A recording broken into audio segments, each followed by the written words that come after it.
नमस्कार आदाब। जुर्म की एक और वारदात के साथ मेहंदी हसन जर्नलिस्ट आपके सामने हाजिर है। जुर्म की जिस वारदात को आज हम आपके सामने पेश करने वाले हैं, रोंगटे खड़े कर देने वाली है।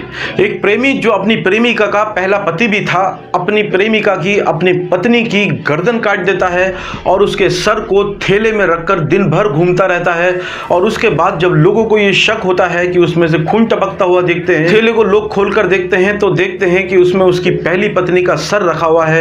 तो दोस्तों, क्यों एक प्रेमी ने, एक पति ने अपनी पत्नी का सर काट दिया और वो उसके सर को कहां पूरे दिन लेकर घूम रहा था, जानेंगे पूरा मामला। जी हाँ, पूरा मामला जमशेदपुर के झारखंड के सरायकला का है। सरायकला में रहने वाला शशि भूषण, जिसकी उम्र तकरीबन 40 साल की थी, अपने गांव में रहकर मजदूरी किया करता था। अब से 4 साल पहले शशि भूषण की मुलाकात अपने गांव की ही एक लड़की से होती है जिसका नाम सविता था और जिसकी उम्र 30 साल की थी।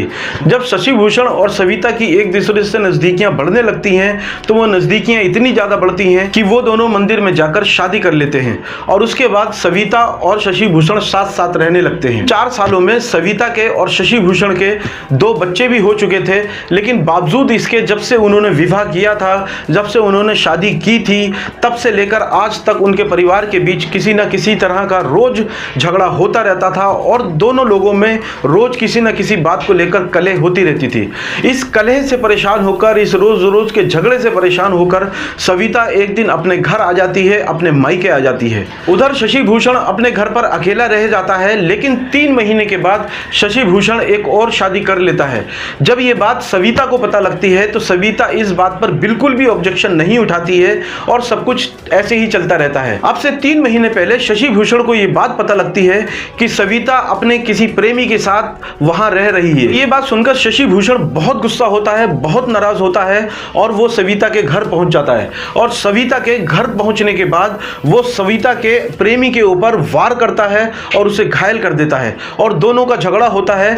हालांकि इसमें शशि भूषण भी घायल हो जाता है, लेकिन सविता के प्रेमी के ऊपर पहले हमला शशि भूषण ने किया था, इसलिए पुलिस आती है और शशि भूषण को पकड़कर जेल भेज देती है। कुछ दिनों के बाद शशि भूषण जब जेल से वापस आता है तो वापस आने के बाद वो अपने घर पहुंचता है और घर पहुंचने के बाद वो एक फावड़ा निकालता है और उस फावड़े पर धार तेज करता है। धार तेज करने के बाद वो फावड़े को एक थैले में रखता है और थैले को टांग कर वो सविता के घर पहुंच जाता है। उस वक्त उसका प्रेमी वहां नहीं था, उसका वो नया पति नहीं था। सविता घर में अकेली थी और सविता के ऊपर वहां जाकर शशि भूषण फावड़े से वार करता है और वार करने के बाद उसकी गर्दन को उसके धड़ से अलग कर देता है।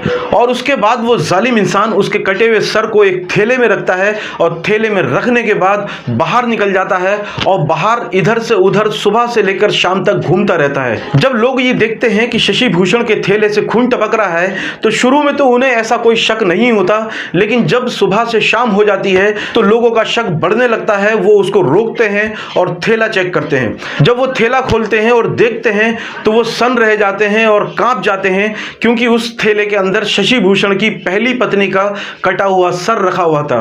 पुलिस आती है, शशि भूषण को पकड़ती है। पुलिस जब शशि भूषण से ये बात पूछती है कि तुम इस कटे हुए सर के साथ सुबह से शाम तक कहां घूम रहे थे, तो शशि भूषण ये कहता है कि वो ये चाहता था कि इस कटे हुए सर को वो एक पेड़ पे टांग दे ताकि दुनिया देख सके कि एक पत्नी एक पति के साथ जब बेवफाई करती है तो उसका यह अंजाम होता है।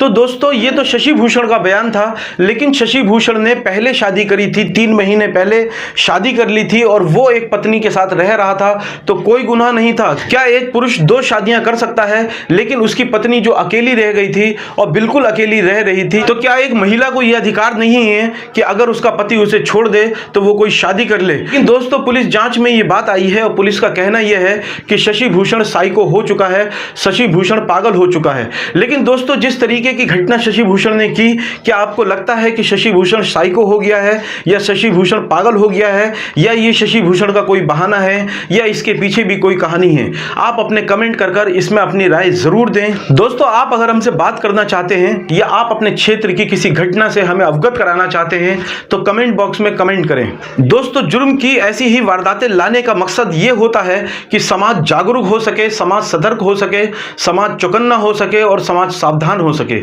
जय हिंद, जय भारत।